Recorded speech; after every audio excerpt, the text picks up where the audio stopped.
మనకు ఎందుకు ఆ పిచ్చపురాణం ఎందుకు, ఆ పంచాంగం ఎందుకు, ఆ పంచాయతీ ఎందుకు?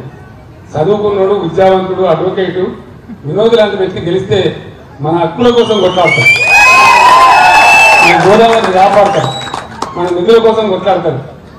ఇలా నేను హుజూరాబాద్లో ప్రత్యేకంగా నేను రావాల్సిన అక్కడే ఉండే. కౌశిక్ రెడ్డి తను ఎంత పొడుగున్నాడో అంత భారీగా చేద్దాం అనుకున్నాడు.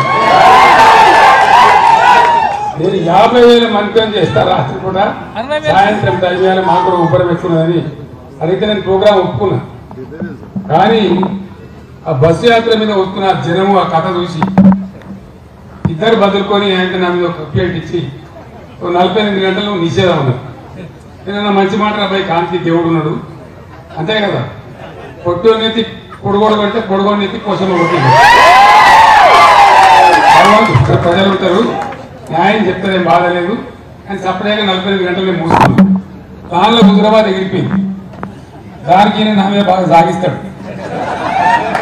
నువ్వు ఆందాక పోయిన ఎత్తపోతావు, పోతే పోయినావు కానీ ఏ తిప్పాలని పడి మంచి రాలక ఏ రాత్రి కానీ ఇడికే రా, ఈయనే ఉండాలి, నేను ఈ సంగతి అయితే చూసి పంపిస్తాను.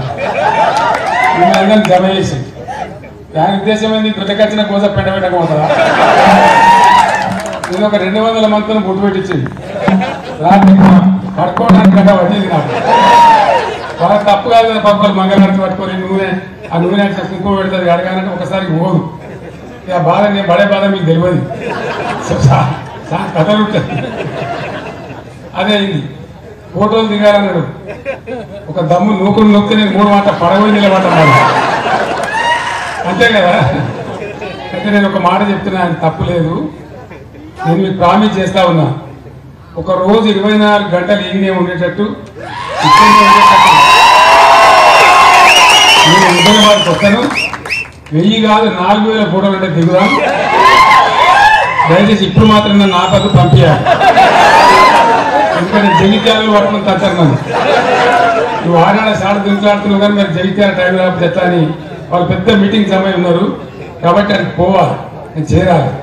అందుకోసం హుజూరాబాద్లో మీ అందరితో నేను ప్రార్థించేది ఒకటే, ఇలా హుజూరాబాద్ నియోజకవర్గం మొత్తం కరీంనగర్ పార్లమెంటులో 10.5% మెజార్టీ, అంటే ఎక్కువ మెజార్టీతో అందరికన్నా ముందున్నది. మీరు పట్టుబడితే ఇంకొక 5-6% ఓట్లు ఈజీగా పెంచగలుగుతారు. మీరు ముఖ్య నాయకులే ఉన్నారు ఇక్కడ. నేను చెప్పిన మాటలు ప్రజల్లో చర్చ పెట్టి ఇంకొక 5-6% ఓట్లు పెంచండి. 100% గెలిచినాక మీ ఎంపీని తీసుకొని నేను వచ్చి ఒక రోజంతా ఇల్లే ఉంటాను. అందరం కలిసి ఆనందంగా పండుగ చేసుకుందాం, ఆ రకంగా ముందుకు పోదాం. జై తెలంగాణ, జై తెలంగాణ.